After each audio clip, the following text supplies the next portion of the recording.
여호수아 8장. 주님께서 여호수아에게 말씀하셨다. 두려워하지 말아라. 겁내지 말아라. 군인들을 다 동원하여 아이성으로 쳐 올라가거라. 보아라. 내가 아이의 왕과 백성과 성읍과 땅을 다 내 손에 넘겨주었다. 너는 아이성과 그 왕에게도 여리고와 그 왕에게 한 것처럼 하고 오직 전리품과 가축은 너희가 가져라. 성 뒤쪽에 군인들을 매복시켜라. 여호수아가 군인들을 다 동원하여 아이성으로 쳐 올라갔다. 여호수아는 용사 3만 명을 뽑아 밤을 틈타 보내면서 그들에게 명령을 내렸다. 너희들은 성 뒤로 가서 성에서 너무 멀지 않은 곳에 매복하고 모두들 공격할 준비를 갖추어라. 나와 함께 있는 모든 군인은 그 성으로 접근하겠다. 아이성 사람들이 우리와 싸우려고 나오면 우리는 지난번과 같이 뒤돌아서 도망칠 것이다. 그들은 우리를 뒤쫓고 우리는 그들을 성 밖으로 이끌어낼 것이다. 그들은 도망하는 우리를 보고서 자기들끼리 지난번과 같이 우리 앞에서 도망한다고 말할 것이다. 우리가 그들 앞에서 도망하거든 너희는 매복하고 있던 곳에서 일어나서 그 성을 점령하여라. 주 너희 하나님이 그 성을 너희의 손에 넘겨주실 것이다. 성을 점령하거든 주님께서 하신 말씀을 따라서 그 성을 불태워라. 내가 너희에게 내린 명령이니 명심하여라. 여호수아가 그들을 보내니 그들이 매복할 곳으로 가서 아이성 서쪽 베델과 아이성 사이에 자리를 잡았다. 여호수아는 그날 밤에 군인들과 함께 잤다. 여호수아는 아침 일찍 일어나서 군인들을 초모하고 이스라엘 장로들과 함께 그들 앞에서 아이성을 향하여 쳐 올라갔다. 그와 함께 있던 군인들이 모두 쳐 올라가서 성 앞에 다다랐다. 그들은 아이성의 북쪽에 진을 쳤다. 그와 아이성 사이에는 한 골짜기가 있었다. 그는 5천 명을 뽑아서 아이성의 서쪽 베델과 아이성 사이에 매복시켰다. 이렇게 군인들은 모두 성 북쪽에 본진을 치고 복병은 성의 서쪽에 배치하였다. 여호수아는 그날 밤을 골짜기에서 보냈다. 아이성의 왕이 여호수아의 군대를 보고 그 성의 장정들과 함께 서둘러 일찍 일어나서 이스라엘과 맞서 싸우려고 모두 아라바 앞에 싸움터로 나갔다. 그러나 그는 성 뒤에 그를 칠 복병이 있는 줄을 미처 알지 못하였다.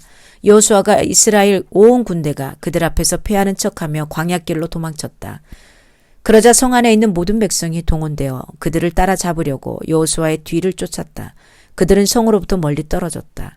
아이성과 베델에는 이스라엘 군대를 추격하지 않고 남아있는 사람이 하나도 없었다. 그들은 성문을 열어둔 채 이스라엘 군대를 추격하였다. 주님께서 여호수아에게 말씀하셨다. 내가 쥐고 있는 단창을 들어 아이성 쪽을 가리켜라. 내가 그 성을 내 손에 넘겨준다. 여호수아는 들고 있던 단창을 들어 아이성 쪽을 가리켰다. 그가 손을 쳐둔 순간 복병들이 잠복하고 있던 그곳에서 재빨리 일어나서 돌진하에 들어가 성을 점령하고 순식간에 그 성에 불을 놓았다. 아이성 사람들이 뒤를 돌아보니 연기가 그 성에서 하늘로 치솟고 있었다. 그들은 어느 곳으로도 도망할 수 없게 되었다. 광야로 도망하는 척하던 이스라엘 군대는 뒤쫓던 사람에게 돌아섰다. 여호수아와 온 이스라엘 사람은 복병이 그 성을 점령하고 연기가 그 성에서 치솟는 것을 보고는 돌이켜서 아이성의 사람들을 무찔렀다. 복병들도 아이성의 사람들과 맞서려고 성 안에서 나왔다. 이제 아이성 사람들은 앞뒤에 있는 이스라엘 사람들의 가운데 놓이게 되었다. 이스라엘 사람들은 그들을 쳐 죽였으며 그들 가운데서 살아남거나 도망한 사람이 없었다. 그러나 이스라엘 사람들은 아이성의 왕만을 사로잡아 여호수아에게로 끌고 왔다.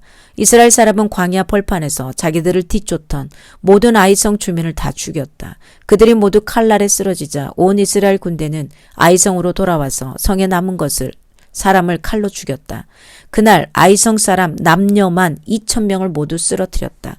여호수아는 아이성의 모든 준비를 전멸시켜서 희생제물로 바칠 때까지 단창을 지켜든 그의 손을 내리지 않았다.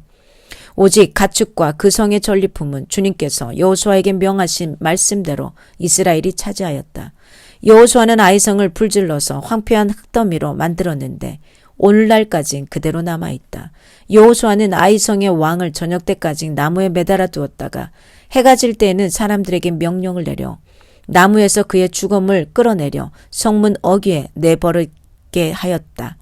사람들이 죽음 위에 큰 돌무더기를 쌓았는데 그것이 오늘날까지 남아있다. 그 뒤에 여호수아는 네발산 위에 주 이스라엘의 하나님을 섬기려고 제단을 쌓았다. 그것은 주님의 종 모세가 이스라엘 자손에게 명령한 대로 또 모세의 율법책에 기록된 대로 쇠 연장으로 다듬지 아니한 자연 속으로 쌓은 제단이다.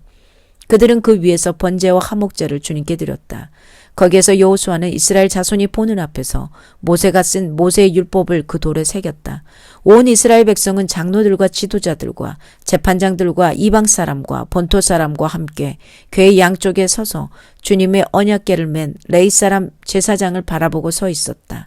백성의 절반은 그리심 산을 등지고 서고 절반은 에발산을 등지고 섰는데 이것은 전에 주님의 종 모세가 이스라엘 백성을 축복하려고 할 때에 명령한 것과 같았다.